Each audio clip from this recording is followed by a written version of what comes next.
That's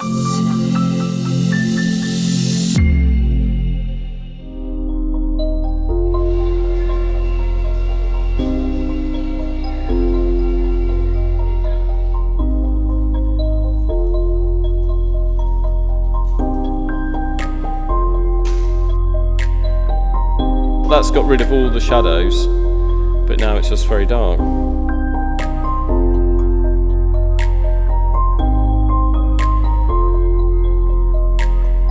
Thanks for joining me for Collector House Conversations. I'm Jennifer Klos and I'm an art advisor.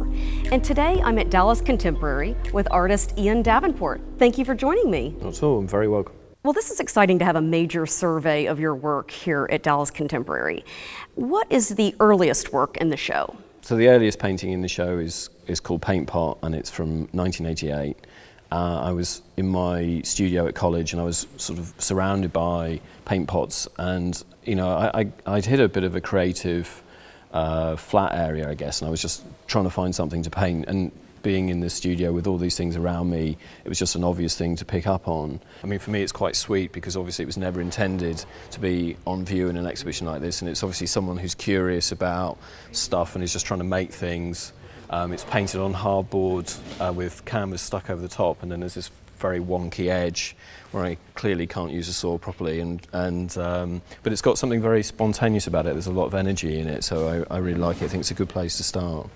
And you can see the sort of transition between figuration and abstraction starting to take place here. It's also something about the kind of this line, which I think is very interesting in the exhibition, because some of the paintings are about this kind of graphic line as well, about arches or circles.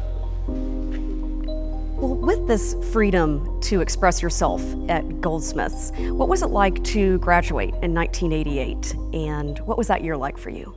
Goldsmiths was bonkers. I mean, it was just a really eccentric place. You know, people had a really good time making things. It was a very fun environment, very competitive, but lots of fun as well. And some of the people I was at college with were students like Damien Hirst, Sarah Lucas, Gary Hume, Michael Landy, Fiona Ray. I mean, it was just a whole generation of people that left there and, you know, have been showing their work ever since, really.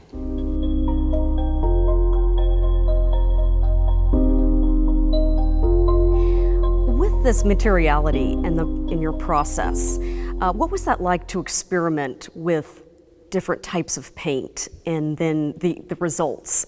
That one painting in the exhibition is from 1990. It's a monochrome painting and it's black. It's made with matte and gloss paints, and the only way you can really look at it is to see the way that the light hits it, and you have to literally move around it to really get a sense of how that works. This is quite a stretch for someone 2 years later.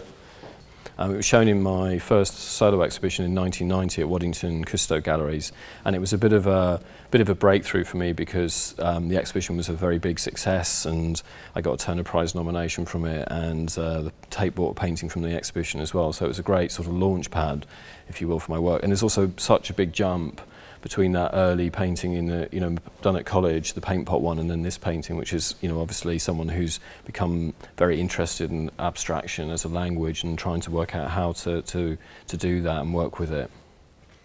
And it really shows your experimentation, but your precision with paint application.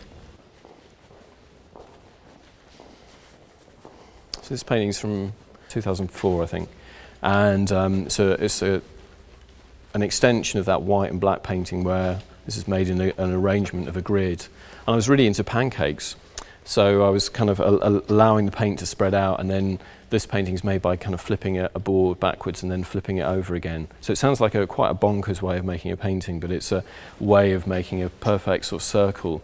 You can see all these little ridges of flick marks as the paint was kind of flipped upside down and then turned back on itself. A lot of my paintings are very, very simple in idea. You know, it doesn't take that long to kind of figure out exactly what's going to happen, but it takes a long time in terms of the practice and working out what materials you're going to use.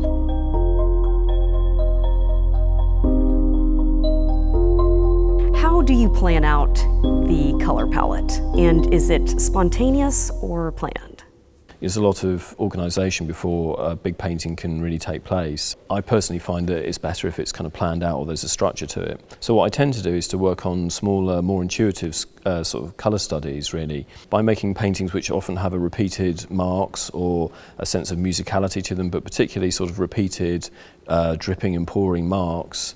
You're able to expand on that pictorial space and to repeat these units and make very large paintings. I like to have something which is a trigger for that, a trigger for the inspiration. So that might be looking at another artist's work, it might be a walk in the countryside, it might be a cartoon strip like The Simpsons, it can be all sorts of different things. And this was inspired by a Monet painting in New York. A water lily painting, which I thought was such a beautiful painting. I saw it when I was in my early 20s. In my painting you can see there's a sense of blues and greens that you might see of the reflected pond, but also these pinks and light colours are in fact the clouds, or the colours come from the clouds. So when I'm looking at a source, I'm not trying to replicate that painting, I'm just taking the colours. You do get a sense of that original painting. You know, when I look at the Monet, I get a sense of the emotional kind of charge of it. And I think it's amazing how you can capitalize on the influence of color, but it's your own interpretation. Absolutely, and you know, some of these guys, you know, Monet, Van Gogh, I mean, they were superb colorists, so in a way you're able to use the information that they provide and then to sort of distill it and put it together in a different way.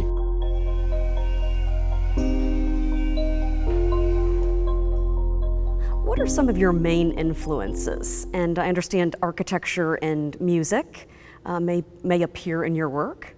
It's the relationship between a painting and the architecture that it's in that I'm very interested in exploring.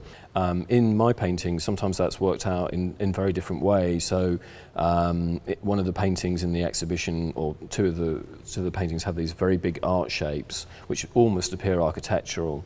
In fact, what they are is large pools of paint which have been poured onto a board and then stood up to form these enormous drips. So they're a very physical thing, but the actual shape itself is reminiscent of bridges or arches that you might see in buildings. Some of the paintings that are more recent, the paint literally flows down the board and then cascades onto the floor as well, so it invades our pictorial space and becomes a three-dimensional, almost picture painting sculpture, if you like. Yeah, so I mean, architecture is something that I'm very interested in that dynamic.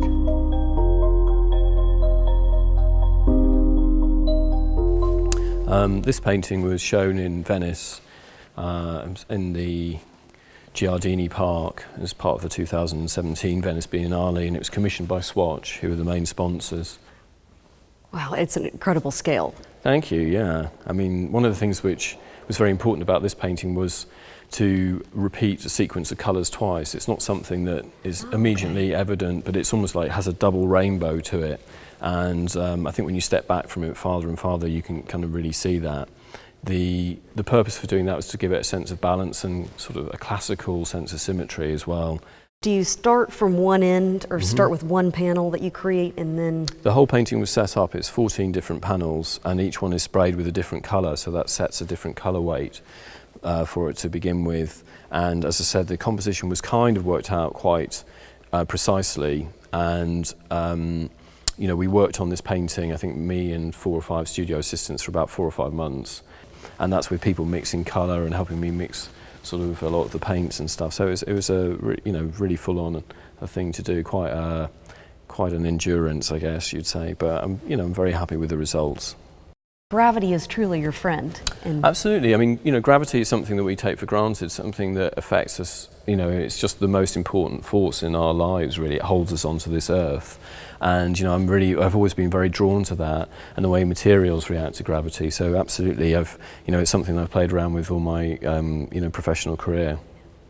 I love the way that the paint sort of breaks up and fragments in different places. So sometimes it's quite elegant, holds its form, and then sometimes it starts to break up and modulate and almost form kind of paisley patterns or something like that. It's really rich. Well, thank you for joining me today, and special thanks to Ian for joining me for the interview. And I hope you come check out the exhibition at Dallas Contemporary on view through March 2019. Probably asked this many times, but what color are you most drawn to? I mean, you know, I really like blues, but you know, I'm kind of, you know, I like all colours. I think all colours are, you know, equally as important as each other. We're going to be very even-headed about this, and they're all wonderful in their own way. But yeah, I guess I'm always really like blue.